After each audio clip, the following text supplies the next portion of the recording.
D'abord, on va vouloir savoir qui on vise. C'est un peu la base, le positionnement, savoir qui on veut viser. Déjà, je pense que vous avez sûrement entendu ce conseil, mais ça vaut toujours le coup de le répéter. On va arrêter de vouloir parler à tout le monde. Parce qu'en parlant à tout le monde, finalement, on parle à personne. Ça peut paraître un peu contre-productif de dire ça, ou contre-intuitif plutôt, mais derrière ça se cache quand même une vraie réalité qui est que une personne va se sentir ciblée quand elle peut s'identifier à la problématique dont on parle, quand on peut utiliser ses propres mots, quand on peut parler de son problème à sa place. Or, chaque personne a son propre problème, sa propre façon de l'exprimer. Et donc, parler à tout le monde, ça veut dire qu'on va être large. On va pas chercher à se personnaliser notre approche pour un type de problème, pour un type de personne.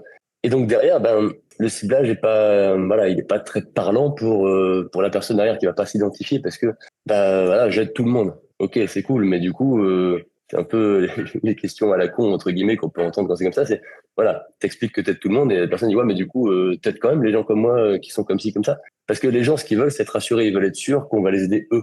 Et chaque personne se sent unique. On a tous ce syndrome de se dire, voilà, non, mais moi, par contre, je suis comme ça. Est-ce que ça marche quand même avec moi?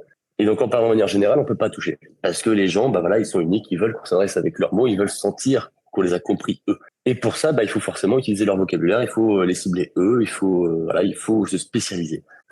Alors, cette spécialisation, on peut partir d'un marché qu'on a envie de conquérir et donc le cibler, voilà, une niche, ou on peut partir d'un produit et essayer de trouver son marché à partir de ce produit.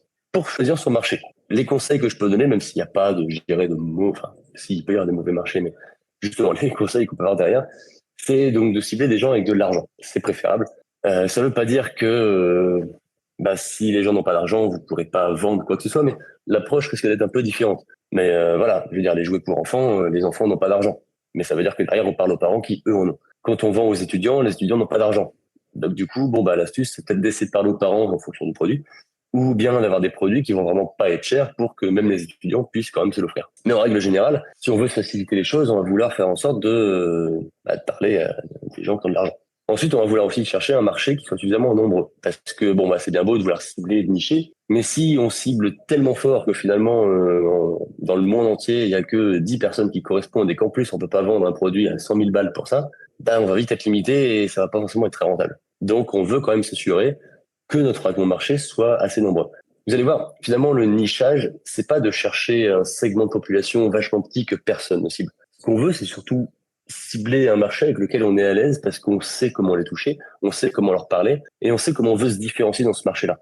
Ça peut être un marché qui soit quand même assez gros. Il faut juste être conscient que derrière, il y aura plus de concurrence, donc il faut savoir se différencier. Il y a toujours une histoire de balance entre les deux. On ne veut pas forcément chercher le marché le plus petit. On va surtout vouloir chercher le marché avec lequel on sera plus à l'aise. Et donc, idéalement, voilà, il faut aussi chercher un marché qui va être mal desservi. Quand je dis mal desservi, ça ne veut pas dire que le marché est mauvais, mais juste où on peut constater qu'en effet, tiens, on aurait une opportunité pour faire les choses un peu différemment parce que on estime de notre propre expérience que les solutions apportées sont pas optimales et que on peut estimer faire mieux. C'est une façon de trouver un peu son marché. Mais donc voilà, celui qui a aucune idée du marché qu'il veut cibler finalement, si je devais donner trois conseils pour essayer de cibler un peu, je dirais voilà, cibler avec de l'argent, ce sera plus simple. Un marché avec assez de monde quand même pour des clients. Parce que, petite parenthèse encore, mais un marché avec 10 personnes, c'est bien beau, peut-être que vous saurez cibler les 10 personnes. Mais un marché avec 10 000 personnes, ne serait-ce que vous, si vous ciblez quelques pourcentages de ce marché-là, ce sera toujours bien plus que les 10. Donc, il faut aussi voir ça. Et en plus, dans ce second cas, avec les 10 000 personnes, il y a une possibilité d'extension qu'il n'y a pas avec les 10 personnes. Donc, il faut aussi voir un peu ce côté-là. Et enfin, un marché mal desservi. Voilà. Si on a déjà constaté que les solutions apportées sont pas idéales, qu'on peut faire mieux, c'est une opportunité pour choisir ce marché-là. Maintenant, choisir son marché depuis son produit. Là, on peut se poser justement d'autres questions. J'ai mon produit, et quel problème est-ce qu'il résout? Qui va être concerné par ce problème? Et une fois qu'on commence à identifier une personne type, quelles sont ses habitudes? Ici, c'est là où je pense que beaucoup font le piège et vont après cibler beaucoup de monde. C'est, admettons, voilà, moi, mon problème que je veux résoudre, c'est je veux rendre les gens plus heureux. Bon, qui est concerné? Ah tout le monde. Tout le monde va être plus heureux. Bah oui, mais en même temps, on ne peut pas cibler tout le monde. Et après, si on se pose la question, quelles sont ses habitudes, c'est quoi les habitudes de tout le monde? Et ça marche pas comme ça. Je dirais qu'il faut aussi avoir un gain qui soit plus spécifique. Moi, mon produit, il aide les gens à être heureux, c'est pas spécifique du tout. Ok, tout le monde va être heureux, mais c'est pas spécifique. Il faut chercher déjà un gain qui va être beaucoup plus spécifique. J'aide les gens à perdre du poids. Ça reste très large, mais au moins des gens aussi. J'aide les gens à perdre du poids. Ok, qui est concerné? Tous ceux qui sont peut-être en surpoids. Par contre, ça fait vraiment beaucoup de monde. Il y a plusieurs types de personnes qui sont en surpoids. Est-ce que je veux les aider?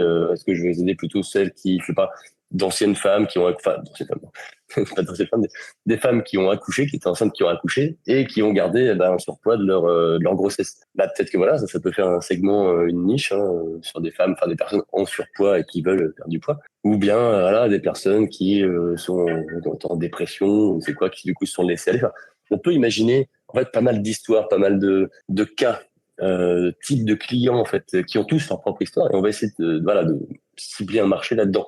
On veut pas, en tout cas, on veut essayer d'éviter de cibler vraiment. Bon bah, perdre du poids, je vais cibler bah, tous ceux, voilà, tous les gros, tous ceux qui sont gros, tous ceux qui sont en surpoids.